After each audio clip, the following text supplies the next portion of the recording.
Welcome back to La Vida Baseball, Being Guillén from the Guillén Cave out here in beautiful Chi City, Lamont. What's up, guys? All good. Nice weather. It's hot. In Javi Baez's words, it feels like Puerto Rico. Less humid, though. Puerto Rico is very humid. By the way, I don't like when people in this town say, oh, my God, it's too hot. Oh, my God, too. When we spend 6-7 months out of cold weather without doing anything and feel this way, feel like, wow, that's an amazing feeling right now. I feel like that's something like a conversation breaker. I've never lived in a lot of other states, but there's a lot of complaining about weather usually. People don't really, especially Chicago. The weather is something you talk about when you have nothing else to talk about. It's like when a guy's it's like when a guy's hitting on a girl, he's like, oh, how about this weather we're having? How about that team? So I mean, it is June 11th. Chicago is no mask, so I expect a riot this weekend. It's going to be nuts. It's going to be crazy. Full capacity. If your team does not sell out, ladies and gentlemen, for the next 2 months after COVID, Major League Baseball should consider you to be one of the teams that gets moved to Vegas. Yeah, it was. COVID really disguised the attendance problem that's going on because there's maybe 10 teams that draw well. And, I mean, obviously the Cubs draw very well. The other team in town doesn't draw well. So we're going to see how it goes now that it's full capacity. People say, I want it. It's like, I'll give you an example. When I moved to my house, I said the day that I have a gym next to my office, I'll work out. Peloton, I have the weights, I have this. I'm going to get in shape. And it still hasn't happened. I'm 2 feet away. I just think that people just always talk about it. They had something, they would do it. But this week, right away here on La Vida Baseball and Being Guillén, we're going to go right into doing it for the gram because it was a special day, okay? It was my daughter Adela's, the life changer, birthday. It was June 9th, and we actually have a really funny story that I'm going to share during the gram. I don't even know if Ozzie remembers. So our producer, Chris Weber, okay, we're walking into Northwestern Hospital, and his wife had just given delivery. And really? He's coming down. Yeah. And we're in the lobby. So the best part of the story. So they were born around the same time. So one day before. But here's the catch. They had not told his daughter that the sex of the baby that was coming. Ozzie Guillén said, oh, you're going to be a big sister to your little brother. So he broke the story? Oh, wow. He doesn't even know. Oh. But she was so what? She didn't know what was going on. She didn't understand my English. She didn't understand his English. And why is this information coming from this guy? He was like, who was the guy that just talked to me? And I wanted to be like, if I could tell, I'd be like, that's the guy that tells kids what sex your little brother or sister is. But it's a really cool story. It was literally they have one day apart for birthdays, but it was such a special one. And then obviously Adela, I hope that that other teams, the people at NBC were super nice. You know, they put her big picture up there. And Adela was doing it for the gram. It was her birthday. And I feel like Adela's birthday month, because there's celebrations happening towards all the month. But she had a great time. And then I think the other part of doing it for the gram that was crazy was, here's Ozzie the day before with Adela in a beautiful picture. And the NBC people are so awesome. And they just keep getting better because in the pre- and post-game show, they literally gave you a diploma. That's something I always dream about it. But it's after school again. I got to start in 7th grade. So you're the modern day Billy Madison. If we literally had you doing that, you would be Billy and we drop you off at school. I don't mind when Adela go back to school. Just go back with Adela. I can be with Adela there. We'll produce the show. Grandpa goes back to school with Adela. You get a diploma with her. You walk through the aisle with her. I think it'd be amazing. The part that's awesome though about that is you got a master's in baseball. Okay, here's your diploma. Beautiful degree. They went full out. The best part of all this is Big Hurt, hands down the best player ever that you played with as a teammate for the longest time. Hall of Famer is literally dropping your stats and why you were getting this diploma. I thought it was probably one of the funniest things I've ever seen. You know what? When I got that was surprising. People think we produced that. No, it was a big surprise by our producer. But when they walk away, I was there by myself. I said, we got a surprise for you. I thought they were going to bring Adela to the stage. I thought so. I got a text message that said, turn your TV on. Yeah, I think you thought they brought my kid to the studio. I said, turn the TV on. You need to watch this. So I thought they were going to dance because I knew when they were going to do the Moncada, Ozzie says, oh, we're going to do this today. But that one, hands down to them. He was not expecting it. It was a real true moment. And again, it was like a packed week. Like day 1, it was like Adela. Day 2 was graduation. I'm going to be honest with you. Between Being Guillén and your pre and post game, I think that you are going for an Emmy. I think that now you're going to become, this TV guy. You might become the Hispanic Michael Strahan. By the way, it's one of my biggest goals. I made it in the Spanish. Obviously, we didn't make it because me. We made it because Ernesto Jerez. Yeah. One of the best broadcaster announcer ever in the history of the game. But I feel like if we do this in English, wow, it just be amazing. It can be one of the special trophy for me because a lot of people behind the scene work a lot. They only see us. Same way with our show. Our show here right now, they see all 3, but behind the scene, the very important people, the one that really works. Well, this I think any show, this is the easy part. This is delivering it for the pre and post game show. And again, I think that's the hard part because when you're doing the game, and I'm not hating anybody's job, the game does the job for you. You just have to say what's happening. When you're in the pre and post game show, you have to come up with ways. But again, I love the team. Thank you again for the NBC family, Chicago sports. It's awesome. You guys can keep impressing it. And my daughter gets so much love. My kids in general. The next topic, though, is a lot of love given from Alex to Alex. Okay. I'm going to say this right now. Let's talk about Alex Rodriguez, the baseball mind, the guy who's obsessed with baseball, the guy who knows the game very well, a guy that don't think about his cheating, don't think about him dating J-Lo. Think about Alex, the baseball guy, okay? Let's see where this is coming from. He said that Alex Cora is the best manager, in his opinion, in the game of baseball today. He said that he was underrated, and he said that he's glad that he's back in baseball, but in his opinion, that he was the best manager today. Do you guys agree, disagree? Is Alex just being... Alex, what's your take on that? Well, it's kind of hard because, you're always good with how your team is. That's just what I always think about it. But Alex did a tremendous job. I was very upset what happened with the stuff in the past. Very upset. I don't know what's going on. Why they bringing back and another guy's back. I don't want to say his name. But I think he does, man, because Alex is a baseball man. He's a baseball mind. He get along with his players very well. His communication with his players is very, very good. The players love you. I don't want to say love you. They love the players respect you and they respond to you. I think that's the best thing. I think that's one of the biggest assets I have with the Boston. But they love him. I think that no team. I would go on a limb, and I'm like, I think that he came back to Boston because there's a relationship that he has with the team. Obviously, they didn't find anything wrong with him when he did. This is what I'm going to say about Alex. What I think that he's a great manager. He is in the top 3. If I say he's the best one, people are going to say that I'm biased because I am friends with Alex. In my opinion, he is. I'm just saying, in my opinion, he is. Here's why. I'm watching the game, and I'm just watching moves. I'm not watching style, if he's Latino or he's white, if he's black. I'm watching managerial moves. And when you're watching Alex manage, okay, like when you were managing, there's a lot of moves that I agree with. There's a lot of second guessing. I can tell when he's out managing another manager. When I see other people managing, hence the guy that we don't like to say his name, they just played here in Chicago. I was like, oh my God, this guy, a total mess. Bad matchups, like things to me, in my opinion, of the game of baseball, that they were not good moves. I think Cora makes the moves, and it's really in a city like Boston where they follow baseball hardcore. They love him because he doesn't get beat on the field. If anything else, I don't know, but making moves, he's very good. Yeah, you know what, to be honest, compliment coming from A-Rod in terms of baseball sense. Obviously, he has a great resume, a great acumen.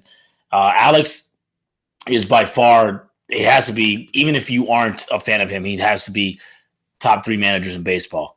The fact that he can speak both languages, has a college background, so to speak, is doing something with the roster that people didn't think that they would be any good. And he's in contention, battling at the top of the division. Obviously, they got a loaded division. We don't know where they're going to end up.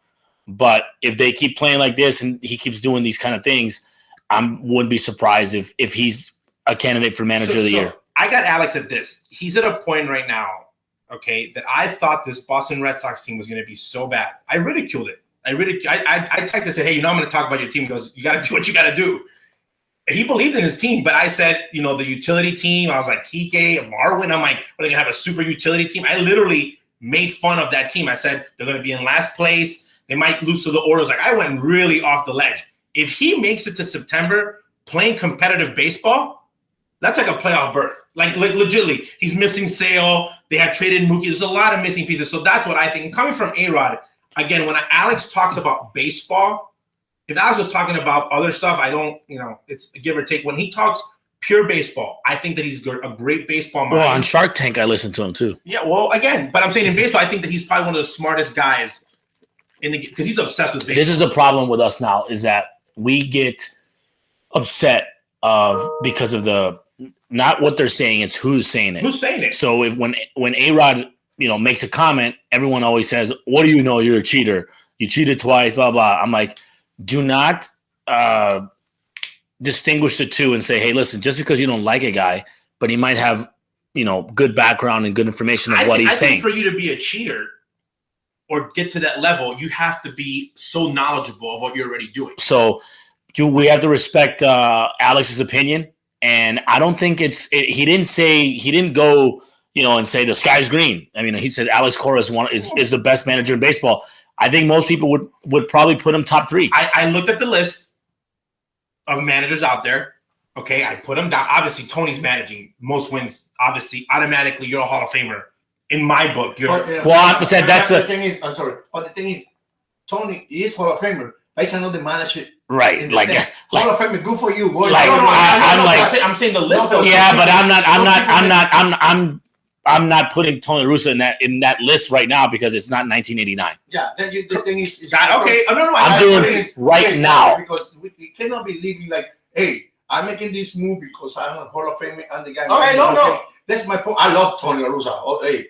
No. So you're saying, okay, I agree. You're saying like because when I met Sparky Anderson, he make a lot of mistakes. When I met Sparky Anderson, and I met 1990 Sparky Anderson. You didn't meet 1975 Sparky Anderson. Yeah, and people would be like, this, as a kid, they'd be like, this is the greatest manager of all time. And I'm like, he manages the Tigers. Like, they're not very good. Yeah, he lost 100 games. That's what I'm saying.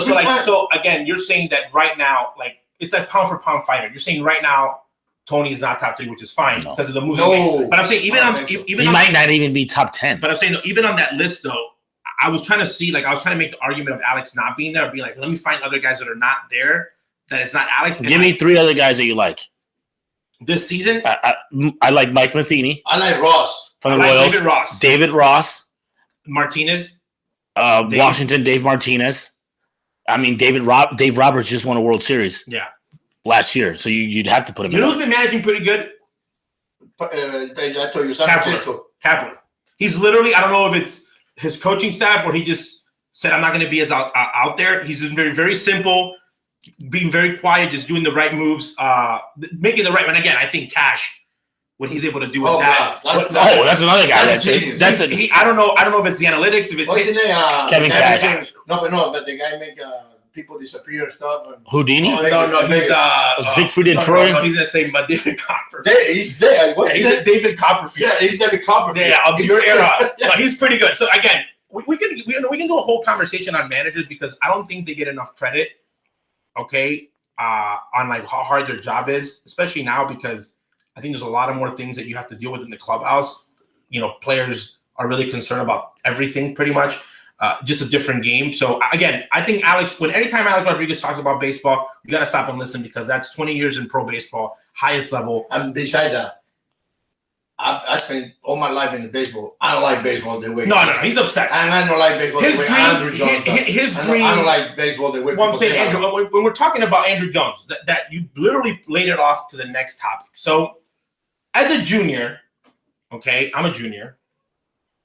You have to carry the legacy of playing baseball. Only to not have that pressure. So when you get to Major League Baseball, who is the best junior? I'm just saying though, Ken Griffey Jr. No, right now. But we're saying right now, there's a lot of them though. Vladdy. So right now, there's a lot of players. You got Vladdy Jr. You got Tatís Jr. Okay. Do we consider Bo Bichette Jr. since he's the second generation, even though he doesn't have the name? He is. He's Dante Bichette's kid. Yeah, that's what I'm saying though. So like, do you still consider them a junior even though they don't have the name? Yeah, because that's their kid. Okay. Just because they didn't get the same name. Yeah. That doesn't mean anything. So there's Dante Bichette, Ronald Acuña, his dad. Yeah. Ronald Acuña is also a junior. Tatís and Vladdy. Out of those 4, who's the best all-around player? I gotta say Tatís. I would probably say. I would say the best. I would say the best hitter is Vladdy. By the way, no. Best player. Best player is Acuña, I think. Acuña. So we're not thinking about. So here's the part that's confusing. We're not thinking best father-son combo. No. Because that would be the Guerreros. Hands down. Like, you got your dad as Vladdy. You're like, your dad's a Hall of Famer. So he will carry all the weight. But I'm saying if they put him up, if they lined him up right now, who out of those three, I think I would think that everybody would take Ronald. Well, I think the best junior ever is Drake LaRoche, but that's just another conversation. They would take, I think Ronald Acuña is probably going to be in the MVP race towards the end of the year. Vladdy right now, if he keeps going the way he is, he's got to thank his lucky stars that the guy in California got hurt. Tore his calf. There's two guys. So I might be off on the on the MVP. I'm just not a big. I'm going to be honest with you. I'm not a huge Tatís lover. I thought that he played better defense. He's exciting to watch, but when I'm looking at a player, I picked Ramirez to win the MVP in the American League. I said if Trout doesn't win it, it's going to be Ramirez. But this year, it actually might be two juniors. I still think Acuña, which is the guy I picked from the beginning, and I think if Vladdy stays healthy, he'll be junior. They both win it. I think they'll be the American League National MVP. I mean, these guys are so young. I think Ronald's a little bit older than Vladdy by like a couple years. These guys are so young and so dynamic. And obviously, Tatís is better than his father. Oh, by a lot. Ronald was obviously better than his father. Vladdy is the one that's got to carry the big. If Vladdy is half of his dad, correct. He'll be a great player. And it's also kind of weird and kind of a crazy in a way that they're both starting off their careers in Canada. Yeah, it's like the Canadian mix. I love him because at first they were like really making him be the marketing guy, and I think he's more like his dad. He's very laid back. And now that no one bothers him, he's just playing baseball. And he's coming into his own, and it's kind of great to see a guy like, hey, you got to lose weight, but he's always going to be a chubbier guy. He's always going to be a chubbier guy. In Panama, I know Vladimir, the first guy ever throw batting practice. That's a fact. To that kid, and Vidro, and what was O's name? Orlando Cabrera. He was Ozzie Guillén. Back in Montreal, I got El Negro. We call him El Negro. So batting practice to, and we went to Panama to a softball celebrity game, and I saw him. And I go, Negro, really, bro? You gotta lose weight. And some guy say, okay. One of his friends said, oh, coming from Ozzie, you're gonna hear him. How many times your father and your family told you about it? He did. Thank God he did. Good for him, man. And it's something. Keep it up. And that's something that obviously you could tell that Ronald Acuña and Tatís could probably be models. Like these guys probably have like 10% body fat. But according to Ozzie Guillén, fat people don't pull hamstrings. Right. People don't get hurt. Well, Tatís has been hurt a couple times. Vlad is going to be a guy. Drunk people don't get hurt. Yeah, Vlad's going to be a guy that's going to have to watch his weight for the rest of his career. They moved him to first already. For the rest of his career. And I don't know. I saw that. I think Toronto's got good stuff going. So I think it's great to see three guys all in playoff contention. All playoff contention. Padres, the Braves. The future of baseball, even with Mike Trout still. And they're all Latino. I'm saying the future of baseball is very bright for Latinos, but also for Major League Baseball. Sometimes the league, you're like, who's going to carry the and Bo Bichette is not on their level, but he can hit. He can hit. I think he's going to be a great player. I think those guys, again, they got a little bit more to go. Biggio's there. He's not as good, but he's there. But I'm saying another junior. But I think there's two juniors coming along. Actually, they're both probably going to end up playing the same university. Al Leiter, his son, Brock he's very, very good. Wow. And our guy, Drew Jones, who is number 6 in high school baseball in the country. And I thought it was funny because I always used to text, Andrew loves baseball. And Andrew's the guy that says, and Drew's not as good as me. I was like, dude, this kid's not in Curacao. He still gets signed. Like, you would have been killing high school baseball. But Drew would put up his highlights. I'm like, Drew, you play like with normal kids? What do you mean? You went like 3 for 4, 4 doubles. But he's a number 6 player in the country in high school. Thomas' kid's name? Which one, Sterling or Little Frank? Little Frank. I see this kid video yesterday. He went deep. Oh my goodness! No, I'm not talking about one deep. You hit the ball good. His swing, good swing, so perfect. It's just like I watch him and I say, "Papi, that kid's gonna be." So you know what I like about him? He's obsessed with baseball. Yeah, I'll tell you what. He's made. I would not want to be the Big Hurts kid. I mean, your dad's a big hurt. You know what, though? I like him, though, because you know why I think he's number one, he's a huge Cubs fan. He loves both teams, his mom's family, but he loves both teams, and he loves baseball. Like, he makes Frank go to – I saw Frank sitting in a Cubs-Sox game in the stands with him. He's going today, and he's going to go to the show. He's going to the game. I got 5 days off. Wait, he's going to the Sox game? No, he's going to take him to Iowa. They're playing Iowa. I said, man, good for you. You're going to your kid. You know what I mean? How many times your parents were with you to the games? I think that kid's going to feel proud, feel happy about it. So he loves. I say, man, I'm more nervous than him. No, but I think that you need to love the game, and I think he loves it. Okay, I think he loves it. I think Drew loves it. I think that because I've been a junior, I think that when you play baseball and you have a last name and your dad was that, and I think that happens in every career, you might shy away from it. Yeah, I'm going to play another sport. It's like Mahomes. Oh, he went to football because baseball. Maybe he said my daddy was a good baseball player. I'm going to go to the NFL. Like, you don't. Sometimes you say I'm a good athlete. I'm going to do something different than my father just because I don't want to be compared in that sport. So for them to be like doubling down and saying I want to play baseball. I want to play baseball. Like, I wish that I was a kid when Barry Bonds was talking to his godfather and his father and saying I'm going to be better than both of you. Well, that's the same way with Ken Griffey Jr. Ken Griffey Jr. told his father, I will be better than you. And Junior, as a father, Senior, was kind of my hero. We played for Cincinnati Reds. He go, you got to be kidding me, kid. Boom, go ahead. But that's what, I'm going to be honest. Ken Griffey Jr. is talking about his juniors. I love Ken Griffey Jr. because something happened to him as a kid in Yankees. And he said, I will retire before I become a Yankee. Yes. I think that might be also with a certain team in town. First round pick. I'm not going. I'm playing in Canada. Yeah, if you have a father that played in the big leagues, obviously you have an advantage because of what you've seen and what you grow up. So if you are a junior, it does not necessarily mean you carry your stats genes. One thing that I do not carry. I was junior.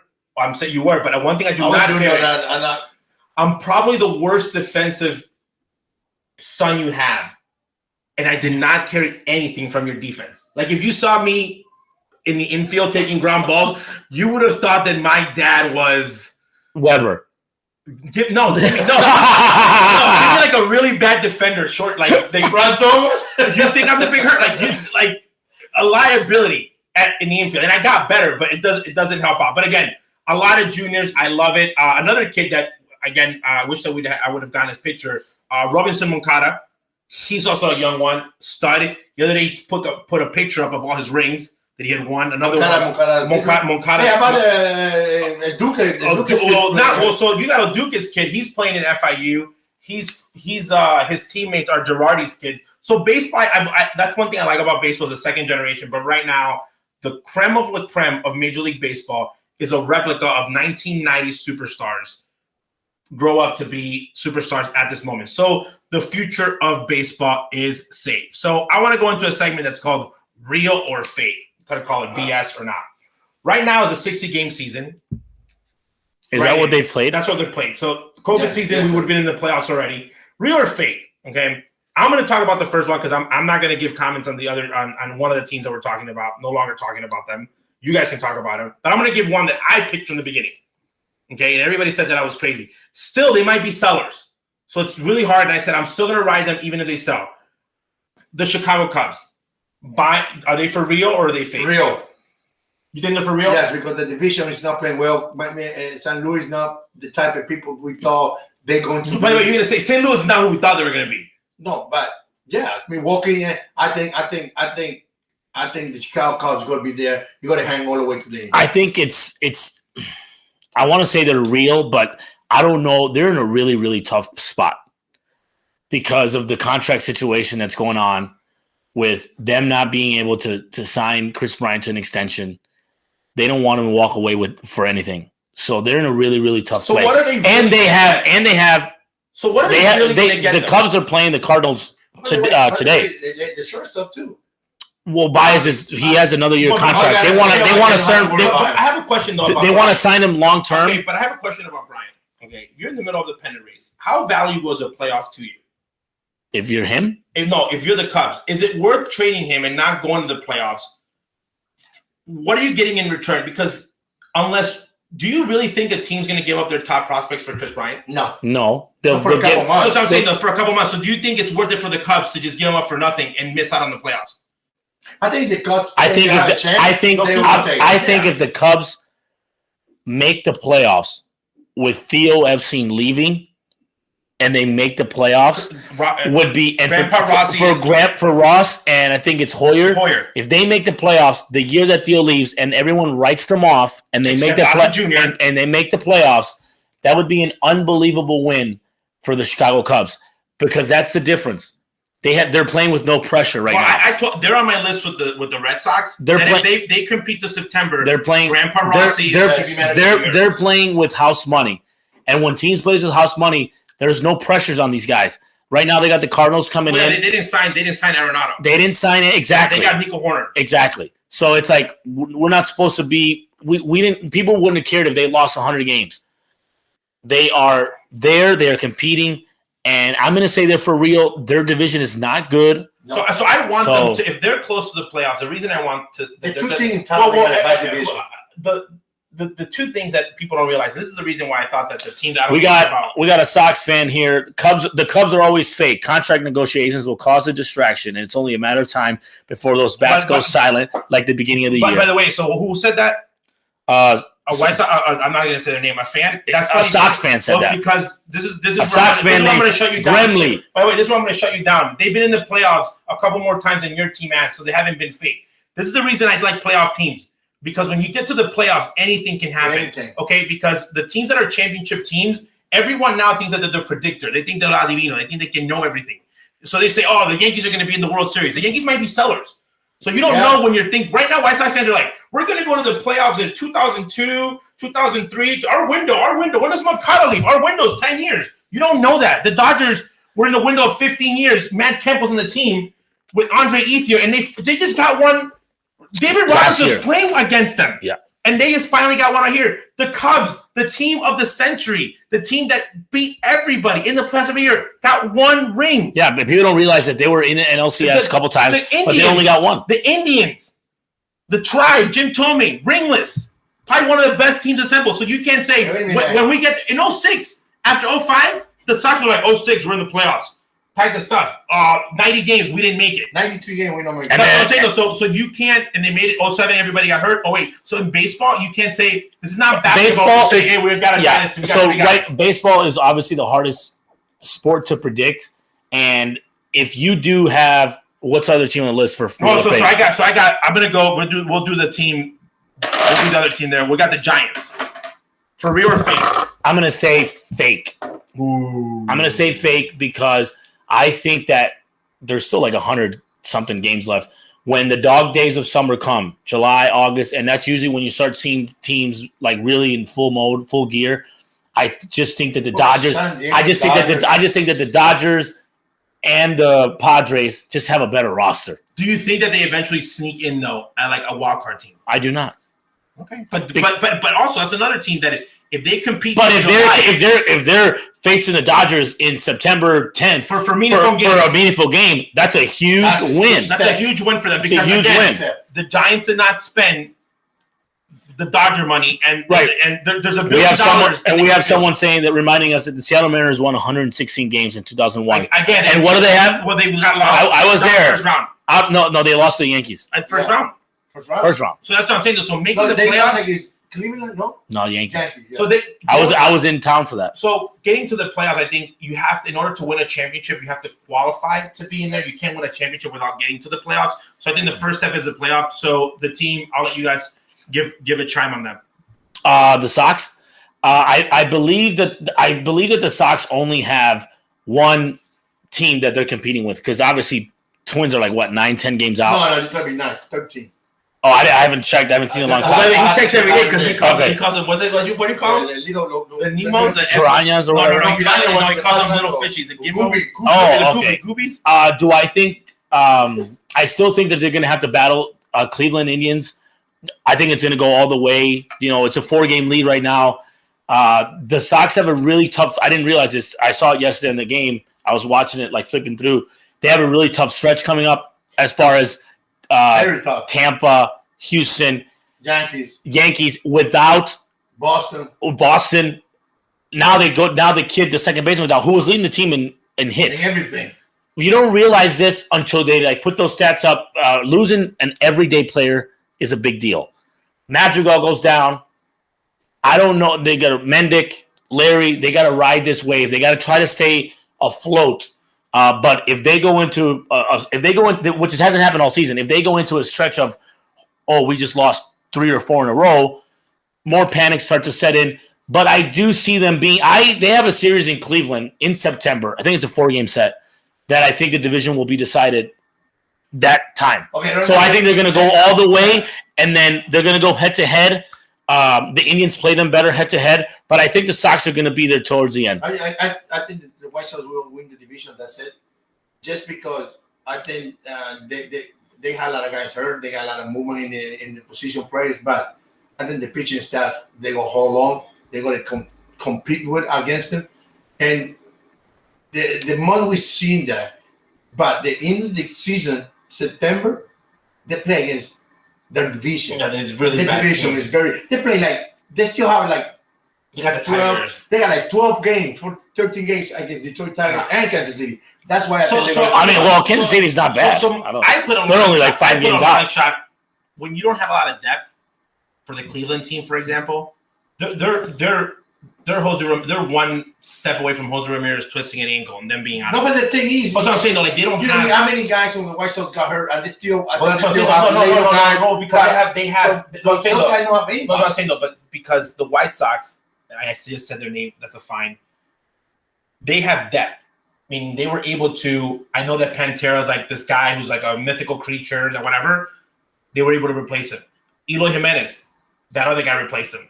They've been able to keep a good team. I feel it. I watched every game for Cleveland. They have one guy go down. One guy. It's going to be hard for them. I think. I think something weird that like a lot of people are saying that it has to do with the Corona season or not, but a lot of guys seem to be injured. 522. A lot of injuries seem to be going on. 200. By the way, a lot of hamstrings. So it's not cursed. It's not a curse. It's the other teams. Everyone in Major League Baseball is getting hurt. Yeah, I just think that for some reason guys are just going down. And what's surprising to me is, I mean, injuries happen. We've all played the game, and that's part of the game. It's just surprising to me seeing a lot of hamstrings on really like 21, 22-year-old guys. Like, are they not stretching? Like, I've had hamstring problems. That has to do with hydration, and they're not stretching good enough. By the way, and usually the Sox in years past, with Hermie there and all that stuff, they never had guys on the injury list. Let me tell you one thing. And it's not like Pantera was different. That was like Eloy different. Yeah. But Angle, TA, Kopech, I'm like, what is going on with these hamstrings? It's not. It's just hamstring. You know why I believe I'm not an expert, but it's too much weight room. It's too much. Oh yeah, guys now like to be diesel. Before you just flexible condition yourself to compete to play the game. Now, so it's just like as soon as the game's over, weight room. But before the game, guys are like stiffer. I think it's ironic that guys train more now, but muscles get tired, man. Muscles get tired. Guys play more. Guys train better now, but they play less games. Yeah, I never trained. I'm gonna play 162 games for a long time. I played all my games. They're saying that guys in the 80s and 90s even have obliques to injure. No, guys in the 80s and 90s were just drinking and being very flexible. Guys in the 80s and 90s were playing with injured obliques. That's the difference. Yes. They peel it up. By the way, they peel it up. Broken fingers. Because I did it. It's a fact. If you look at the injury, I'm not going to say that it's better baseball. The guys that played in the 1970s, 70s, 80s, and 90s are hands down the biggest Neanderthals in the history of. If you look at Mickey Mantle's injuries, Mickey Mantle was playing every day, like on a little bone. And I'm not exaggerating, like bone to bone, hung over, dying in the training room every day. I'm going to say these guys will probably look at this generation and go, and they're making way more money. He goes, why are these people so soft? You don't have to go all the way back to 1950 and 60. I played in the 80s and the 90s, and I say that. I said, "Oh my God! Look at these players. What's wrong with that?" And I watch them every day. I'm like, "Really? Well, it's not what's going on here?" It's not for the injury though, because if you look, not only if you look like Paul Molitor, like guys, like you look at the injury report now of like guys are like like broken finger out for like 6 days. That means they must have. I get that because that's part of the game, and you get broken, something gets injured. What I don't get is this: lightheaded. No, that's what I correct. Allergies or like out for what? I'm sorry. A headache. Well, stop. By the way, stop. 7-inning doubleheader. Stop. They go like this. I'm like, why isn't so and so playing? Oh, they have a headache. So can I say something? If I'm a team and I go, you have a headache. What does that even mean? You have a headache. So how many times did you play with a headache? By the way, so Little League Baseball is telling kids now, like 5-inning doubleheaders. If my son ever's in a game, and he's like 11 years old, and the 2 games are 5 innings, I say get off the field. No, my point is just look at the camera. It's like we expect now, like you're 25 years old, and you're like, oh, why isn't he playing? Why isn't he playing in the back to doubleheaders are 7 innings now? Why isn't he playing in the back-to-back days? He goes, no, it's too much. I'm like, too much. You know who plays every day, and I admire him. Whatever. That's what I'm saying. I don't care about his style of play. Is not really my taste. He's a great player, but he's there, man. With that ugly dip and his thing and his little weird go, but he is there. He's playing every day. And you look at him. He doesn't look like a guy like you look at other guys like super athletic. Like he goes home and takes off his shoes, and I think pain. Like he's a big boy. I feel like when I see him, when he goes to take a dump, it hurts. It hurts. Sure. He's a big dude. Like when you're next to him, you're like, he's a big boy. Like when you look at Abreu, like if I was his teammate, it's just like man, that guy goes every. It's just like single. Don't you wish our producer Webb us and we could be like, hey, I'm not going to produce today. I have a slight cold. Correct. You still got to do it. What are you talking about? I remember I just from a knee injury, then I slid second base and I broke this part of my fingers. And Henry said, well, you got 2 choices. You lose another season or you play through it. And I played through it. Well, that's why I think Acuña is going to be the MVP. I really believe that when you're the MVP, you have to have a certain amount of games played in order for you to put up those numbers. So if you're taking off and you're only playing 130 games, it's really hard for you to be in that top echelon of MVP Cy Youngs. That's just I know before we jump in our last topic, I wish a player would have came to you and said, hey, Oz, can't go today. What's wrong? What's wrong? What muscle did you pull? Feeling a little lightheaded. Okay, you know what? That lightheaded ain't going to be for 2 months. He ain't playing no more. Well, how about this one? I think his teammates call him out. How about this one? This is the best one. When the guy throws 6 innings. What a job. He did a tremendous job. He pitched 6 innings. He's a starter. The number 1, number 2, number 3 guy, every time they pitch 6 innings. Hugging, kissing. Look, I'm going just weak. I like weak. Oh, my favorite one is like when they lose the game, but he pitched 6 innings, he pitched well. It's like you lost. My whole thing is the word ace for me. Louis Tion was an ace. There's the word ace is like I can't say Pedro Martinez is an ace and then use the same sentence Luis Lucas Giolito. I just can't. No. We got and I'm just saying. Jonathan Rivera, we love watching you guys. Jonathan Rivera was a great baseball player. Jay Riv, great baseball player. Congrats on the kiddo, bud. Yes. Last topic before we go, obviously, give the Guillén Guarantee spin rate.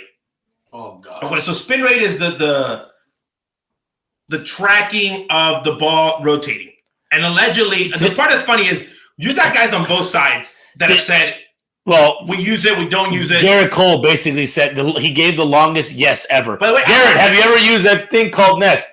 Well, I don't want to speak on it. But I love the fact that he didn't deny it. Everybody. Well, hold on, time out. He was not using bullfrog and the pine tar. He was using the tack. What's that? It's a new thing. It's a new thing. No, it's like a tag. It's like the spray. They knew a new thing. There's guys that are chemists. Again, I'm not. So for everybody in baseball out there that like we're saying a huge secret or that you're going to say, oh, Ozzie Jr.'s talking about one team. No, I'm going about the guy that was in Anaheim.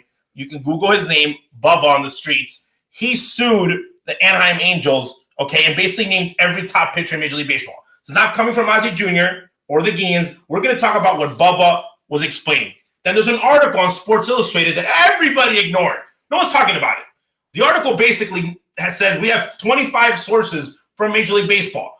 You got allegedly front office people saying there's teams that are hiring chemists to make the grip better. You got players named Charlie Blackmon in the article saying, I'm swinging where I think the ball's going to be. I'm not just going for home runs. I just can't hit. The guys are too nasty. So they're saying 95% of the players are using it. Trevor Bauer basically for 4 years said, if I'm going to be the best pitcher in baseball, this is the only way I can do it. And obviously he's proven it. You know, his revolution, his team is doing it. So do you think Major League Baseball another player came out and said it's not the tack. The only reason we have to do so much stuff is because Major League Baseball changes the balls every year. So they need to have this stuff in order not to hurt somebody. So what's your take on the ball situation? Do you like your balls greased? Do you like your balls sticky? Well, do I like my balls? Do I like my balls greased? Hey, I'm just saying. Listen, I'm all for regular old school pine tar. So you're like pine tar, bullfrog. Pine tar. They've used it for a million years. You want a little grip on it. Now, if we're gonna go into chemists and all stuff, that's cheap. Did you ever play with guys throwing a ball with Vaseline? What does that look like? I play with guys throw boogie balls. Like I'm just saying, what does that look like? So when you throw a ball, and you're like what? I've never played. That move like a knuckleball. Like a knuckleball. I played with that. Aurelio Monte Agudo. That doesn't count. That man is like when the catch is like this boy hit the umpire like what happened? I think it's funny. Hey, by the way, Luis Tien. Yes, he's I don't know. I'm not saying he did in the United States because I never played with Luis in the United States. In the winter ball. Winter league. My goodness. Well, here's the part. There's guys that cut the ball. Couple players in my team. You Rambo sobre todo, you catch it, you try to throw it like, oh my God, the ball's going to swing some way. I did. It's a fact. I catch a ball. Oh, well, throw it. And the ball's like. To his defense, Louis was 65 when he pitched him. That's true. Like it's like in Major League Baseball said. Vagisil. You put booger on the ball. Have you ever seen Major League Baseball? You put snot on the ball. Hey kid, when I don't have your arm, you got to do it one day. Like one day you will too. I learned about that. I was 16, 17 years old. My favorite video is Phil Negro. Phil Negro. And wait. And the sandpaper. Like, he literally has, like, ferretería. ¿Cómo se dice ferretería? Like a hardware store. Like a hardware store. He had Home Depot in his back pocket. It literally looks like the umpire's like checking him. They go up and you see a switchblade come out of his back pocket. I was thinking, like, if that happened in today's game, it's cheating. No, I'm saying, no, people would go cheating. nuts. Phil Negro was like number cheating. One. He was 55 and so I just think the funny thing about the video, when they're all part like this. Good friend of mine, rest in peace. And then they see the thing go fly. Like it's funny. Phil thought they're not gonna see it on the mound. So do you think though? And I think no. What's the guy's name? Gaynus Perry. Yeah, I'll tell you guys a story. When I was younger, before we switched to our Guillén Guarantees, because I don't agree with any of that stuff. That is cheating. I saw a guy going into a bathroom at a major league stadium, dose himself down with Vaseline from head to toe, and they were peppering him with Vaseline. It was like 100 degrees out in Philadelphia, Veterans Stadium, and I'm like, I'm like in the taking a pee, and this guy's getting just hosed down with Vaseline. He goes out there, he starts sweating bullets. I'm like, it makes sense. He throw the ball here, and the ball would end up there. Osney, it was bad boy in the one team, particular team. And all of a sudden, Osney going to me go, Dad, this guy, he got problems. I said, why? Because he told me to put Vaseline everywhere in his body. What? Who? I said, hey, you shut up. You don't say that. I said, yeah, but he did. Okay. We play Wrigley Field, and that particular pitcher throw the ball, and the catcher, very good catcher, by the way, tried to catch the ball and hit it right here. You can see the camera right here. And he should be looking for the ball. Go, quit cheating! Quit cheating! he's screaming, quit cheating to his team. No, so again. Oh my God, it was so funny. So the stuff that they're cheating right now. So it does make a difference. I think this is how Major League Baseball fixes it. They go and they make their own pine tar. Here it is. And they said, here's the pine tar. I'm saying that the Rosenback. If you see something else that's not what's on there, like that you can touch on the like the Rosenbach, like every team has a Rosenbach, like, okay. And they said you're doing something. Okay, by the way, if you say okay, use this for the grip, everybody needs it because the ball needs to be the ball's slippery. If you use something out, maybe we can say okay, this is a priority. That's a cheat. That's cheat. If we catch you, do something now. 6 months. No, out for the rest of your life because then soon they're not do that. People go or just don't pay them. Yeah, no, don't ban them. Just say your contract's canceled for the year. Your contract or whatever you got left in your contract. Whatever left you got in the contract is gone. You got to have bigger penalties. Hey, I am asking your question. I'm going to sign $100 million. I'm going to choose. I'm not get cut. Then on the song, later on, I get cut after signing the contract. I said, is that worth it? Yeah, I'm going to lose $20 million, but I got 80. By the way, if you have the skin, like AJ Hinch, as I like to say his name cheating, if you have that skin, There's a great video of a kid going to Boston and some Boston fan ripping into. It was in Fenway Park. He goes, "Hey, Bregman, get out of here, you bum! You bum! Go hit on a trash can." A little kid, a fan, a little kid, and I thought it was hilarious. A little typical Boston fan calling him a bum. Good old Fenway faithful. Hey, by the way, you got to have like strong skin. So if it's worth it to you, they don't care. Well, I'm saying though, there's guys that are sensitive. Altuve cries every night when he goes to bed. That's my belief. I think he cries himself every day to bed. There's guys that are sensitive. There's guys that are not. There's guys that are like, I don't care. Do you know what I will hate? I say that they don't care. I will continue to pay. You know what I like? If somebody come to me and go, "Oh, nice ring, bro. Oh, that's a Houston." What? Oh, really? But I'm saying, but that's the world of baseball. But getting paid though, again, I think that Major League Baseball stops this problem. Says they merchandises. Yes. They do the product. They make it. It happens, and I think that's where it ends. Because if you look at now, guys have the camera on them. Everybody now has ADHD. They all touch their glove really quick, and no one goes to their mouth. So obviously, that's the first thing you know. They touch it again. The only thing that I thought it was funny before we switched was the Grum. Okay, they said the Grum's doing it. Everyone and their mother came out and said he's not. He's just nasty. He's just nasty. Guys in other teams were like, no, I don't think he's one. Just because they saw him go to his belt buckle once. By the way, he's a Hall of Famer, one of the best pitchers in the history. He was cheating left and right, and nobody even mentioned. Obviously, I know what I mentioned. I know because he's a good friend of mine, and I respect him the most. But this man, he was cheating, driving to the ballpark. Wait. My favorite cheat that no one ever mentions is my favorite. My number one. Pineda. No. Pineda had it. No. But I'm saying the first time that I realized as a kid that something was happening in a field, it wasn't a pitcher, it was a batter. It was a Chris Sable. And I was like, and I'm watching the game, and I'm like, what's happening? I was also in the stadium. I was in the stadium for the Albert Bell cork bat. Somebody going through the ceiling. I was in the stadium. My son, Ozzie Jr. was bad boy in Tampa Bay. He got caught in the minor leagues. By the way, I wasn't playing. I wore a uniform. He got caught in the minor leagues. All of a sudden, that guy, he told Ozzie, just be careful with this. He hit a ball, and he should let the bat on the plate. He threw it to Ozzie. He almost killed him. I was an accomplice. So this player who got caught later in the minor leagues, actually the same year. No, wait. The funny thing, he got caught in the minor league rehab assignment. Why do you need a cork bat? And he told me and said, every time I go up with this bat and I tell you, go get the special bat, you bring it. And I was like, but then it would make me nervous because every time he would bring it up, I would never he was done swinging it. I was like, I'm like catching it. This guy was using a cork bat. Every time he would swing the bat, as soon as the guy would do a bat swing, Ozzie's right behind him picking it up. You know what? I grew up like that in Venezuela. We tell you, this is the best league for experience. And we see the bat, and all of a sudden, the guy, the bad boy Machina say, those guys cheating. What I mean, yeah, I watch it. Look how quick they pick that bat up. They hitting with the same bat. They go like this. Oh. And this is the same bat. Finally, we caught him. But everybody in Venezuela use cork bat. But they cheat. But it's part of the game. But I think that's probably one of my best Bat Boy stories. Because if you're gonna, like I always say, if you're gonna cheat, don't get caught. Don't get caught. Don't be too obvious. Yeah. The problem is right now they too obvious. It's so much TV. It's so much TV. Well, now it's social media. Social media. Now there's kids building their social media platform on trying to catch people doing stuff.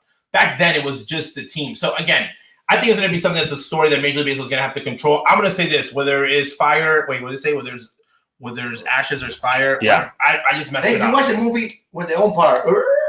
Oh, Naked Gun. Naked Gun. You see what one scene? He's like, put your hands up. So talking about that, that's how the steroid thing started. A rumor, but everybody kind of knew. Okay, you look there, you see guys on stuff's locker. Like the media, I think now it's like that. Like the media knows what's going on. They're kind of like ignoring it. Again, a guy from the Rockies said everybody was using it. We used it in the Rockies. No one made it a huge deal. The only time they made it a huge deal about cheating was the guy from Oakland said he felt bad. Then they made it a huge deal in an investigation. The New York Yankees are still out there. They paid all this money, so the email doesn't come out. Again, things happen. It is what it is. But I think we got to keep an eye on this because it's going to be super interesting. Now, every pitcher that has a bad game, they're like, they're saying where there's smoke, there's fire. Yeah, that's what it is. Where there's smoke, there's fire. Sorry, I did not know it. But again, I think now it's ironic because every time somebody pitches bad or good, they're like, ooh, tack. He's has to tack. Did you see Cease, breaking ball, Dylan Cease? That breaking ball is not a kid breaking ball. This is a veteran guy. Wow. Whoa, I'm not going to. By the way, can I say something about that though? Yeah. This is a fact. This is don't a get show. upset. I'm just saying, though. I just don't want to get in the article for Sports Illustrated. The number 2 team with the most improved spin rate is The Pale Hose. The Pale Hose, your team. So what does that naturally mean? That the new that's the new spin rate. Let's keep using it. I think it's set. So the Guillén Guarantee. So who are we going with to close it off? Real quick, I'm gonna parlay the Minnesota Twins. The White Sox got the Tigers. They suck. And I'm gonna take the upset. I'm gonna take the Cardinals beating the Cubs because I think the Cardinals, they have Molina, Paulie, Arenado. They're coming into Wrigley. I've been to Cubs-Cardinals games. It's one of the funnest games to go to. It's packed. The stadium, they bring buses from St. Louis. I'm going to take the upset. I'm going to take the Cardinals winning 2 out of 3, and those are the 2 teams I'm going to take. I'm going to take the Twins and the Sox because obviously it's Giolito against Turnbull. The Tigers are just awful. I'm going to do one. I'm going to do. So I got the Cardinals over the Cubs. 2 separate bets. Okay, I got the guarantee today is going to be Cubs win the game and Javi Baez goes deep. So Javi goes deep. His props for going deep are probably like plus 500. Plus 500. And here's the one that's going to go crazy. Don't put a lot of money. So if you bet 5 and he goes deep, you win 50. Bet $1 on Miguel Cabrera going deep. Off Giolito again? And the Tigers winning. Wow. I'm just saying. Just throw it out there. Just look at the odds. Miguel. They're in Detroit? Miguel. Yes. They're in Detroit. Miguel loves hitting Giolito. against that. I think he loves hitting against that team. I just think it's a crazy prop. Yeah, Miguel Cabrera, he's like 6 home runs away from 500. 6 home runs. We haven't been 6 or 7. So again, thank you so much, and we will just continue celebrating Adela's birthday. Stay positive, stay good, and keep listening to Being Guillén. We'll see you guys soon.